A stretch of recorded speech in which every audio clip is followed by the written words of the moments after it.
Live. This is News 12, News at Midday. On your side. First on News 12 Midday, explosive devices found scattered across an Aiken County town. This is a look at one of those pipe bombs there in New Ellington, where SLED and the Aiken County Sheriff's Office are investigating.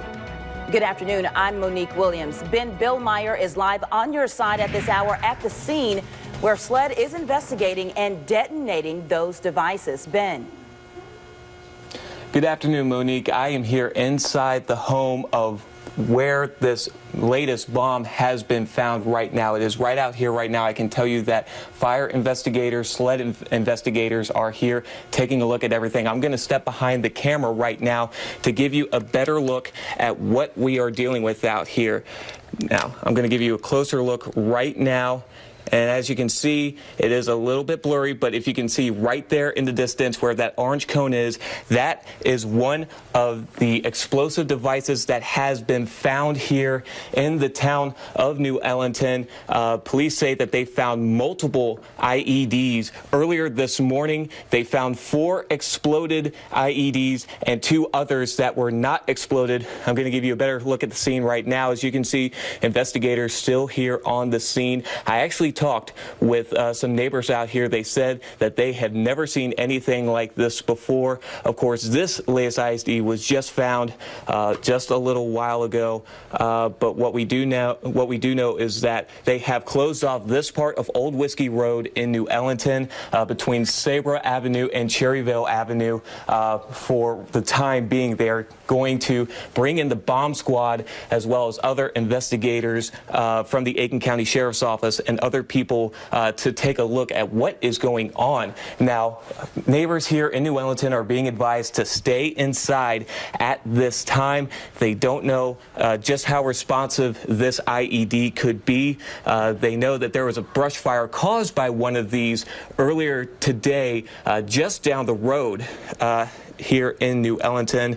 Again, we are trying to get more information right now. Of course, we will be out here as long as it takes until the bomb squad is out here to either detonate this IED or find a way to safely remove it. But the big thing right now to remember is, as I stand back in front of the camera, is if you are here in the town of New Ellington right now, stay inside your homes. They are going to take their time with this bomb. We, of course, will be out here to bring you the latest updates. Back to you, Monique. Ben, I had one quick question for you. Certainly, you don't want these explosives being thrown around or being just found anywhere on the ground. Have authorities given you any indication of where they came from, how they popped up on the scene? They know that they found them in a field just at the corner of Sabra Avenue and Old Whiskey Road here in New Ellington. They are not sure who is responsible for this. There have been no arrests made. No suspects have been found in this. But neighbors out here do say that they've dealt with pops like this and other explosives around here in the past. And coming up later tonight at 5 and 6 o'clock, I talk with the mother whose son actually found that IED out there yesterday afternoon and threw it into the yard. We will hear what she has to say tonight at 5 and 6 o'clock. All right, Ben, thank you so much for that live report this midday. Looking forward to your report later today. These IEDs, or improvised explosive devices, are far from the World War II era bombs that might come to mind. Meredith Anderson is on your side now, breaking down what these actually look like. The trickiest part about IEDs is that they can look like just about anything. According to the Department of Homeland Security, they can be very basic, like the ones that we've seen here, or they could be pretty advanced too and look like something that maybe you have around your house as well. They could be in a backpack, Monique. All right, well, so how big are we talking here? Do they range in different sizes? Well, that's the thing. They can be all sizes, but even small ones can do some pretty big damage, mostly because they can have things like nails, glass, or metal inside, as well as the thing that causes it to go off in the first place, that boom. So again, if you find one, do not try to be a hero. Don't pick it up. Trust your instincts about weird sights or smells or objects. And here's another look at that one that has been found. The one Ben Billmeyer is on the scene of right now. It looks like that, made out of PVC pipe. Luckily, it did not explode when a child picked it up and threw it. But again, we've heard reports of popping and even a brush fire caused by these. So don't touch it if you see something like that. Could be very dangerous. Thank you so much for that, Meredith. Well, now we want to take you out live to the scene where that investigation is still very active, and that's where we find our Brooke Zahner, who's live now. Good afternoon, Brooke. Good afternoon, Monique. Well, I am standing, just bear with me a little bit. I'm holding this phone, but bear with me. I'm standing at the intersection of Sabra Avenue and Old Whiskey Road. This is an intersection. I'm going to flip this camera around. This is the intersection that they blocked off, and just down that road is where you saw our Ben Billmeyer, where they other IED. It is a very active scene out here, and I'll just tell you that about 45 minutes ago there was nothing out here. We have the New Ellenton Fire Department as well as Aiken County Sheriff's Office and SLED that are out here investigating this scene. Very active scene, and I'm just going to tell you there were several neighbors out here earlier who were saying that they heard some pops last night. It sounded almost like a firework is what they were telling me, and a brush fire had started right around here. I don't know how well you can see it, but I'm going to point out kind of in that area right over here, a brush fire had started, and that's why investigators and fire department was called out to this scene earlier today, and that's when they started making the discovery about these IEDs that were found. So it is still a very active scene. We don't have a lot of information at this point. We don't know how they got there or why they got there, but we're going to have those updates for you as soon as we get them. So for now, live in New Ellenton, Brooke Zahner on your side.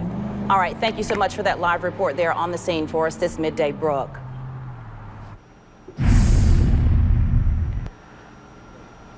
Well, we had a foggy start this morning, but the fog has cleared out to see mostly blue skies off our Georgia Avenue live eye cam. It is 77 degrees out there. 79 is the record high for today, so we may just beat it as we head through the afternoon. We'll see clear skies with a few clouds mixed in as we head through the later part of the evening. Temperatures staying in the middle 70s as we head through the later part of the afternoon. So it is going to be a warm day. We'll talk about your forecast for the weekend and some rain chances coming up.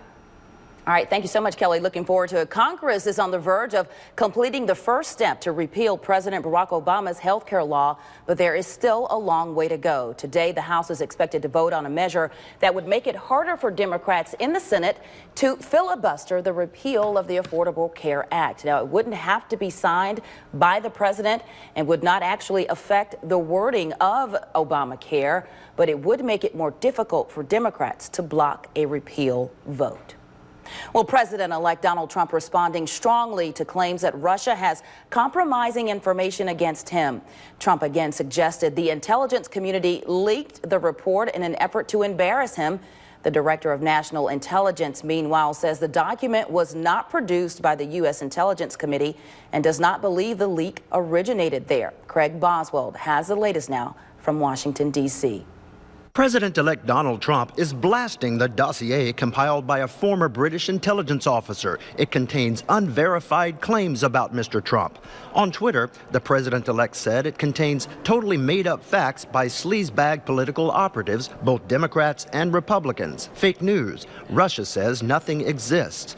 Mr. Trump went on to say the dossier was probably released by intelligence, even knowing there is no proof and never will be. The director of national intelligence, James Clapper, disputed that accusation. In a statement, he emphasized that this document is not a United States intelligence community product. He said, "I do not believe the leaks came from within the intelligence community."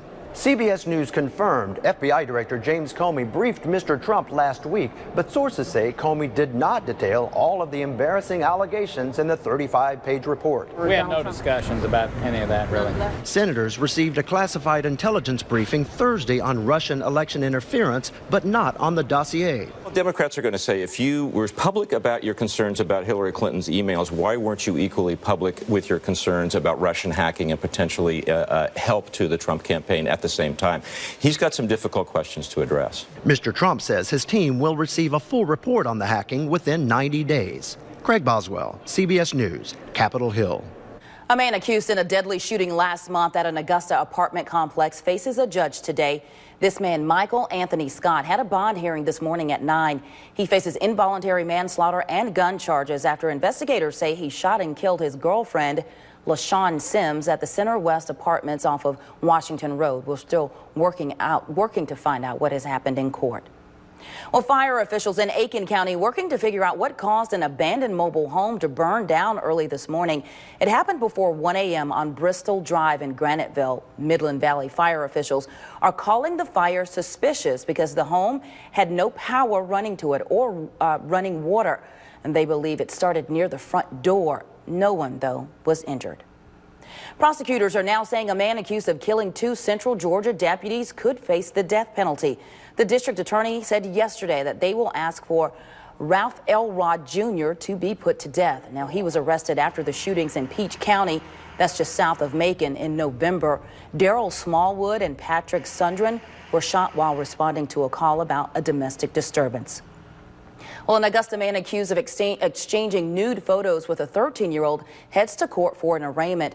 This man, Kevin Nywood, faces several counts of sexual exploitation of a minor. Arrest warrants say he persuaded the teen to send him naked photos, and he sent some to her as well. We will keep you updated on air and online on this developing story. A driver in Arizona is being hailed a hero for saving the life of an ambushed state trooper. How the trooper is recovering, that's coming up next. And if you're heading out to Snowfest tomorrow, expect temperatures in the 70s. We'll talk about the rest of the weekend weather and some rain chances coming up next.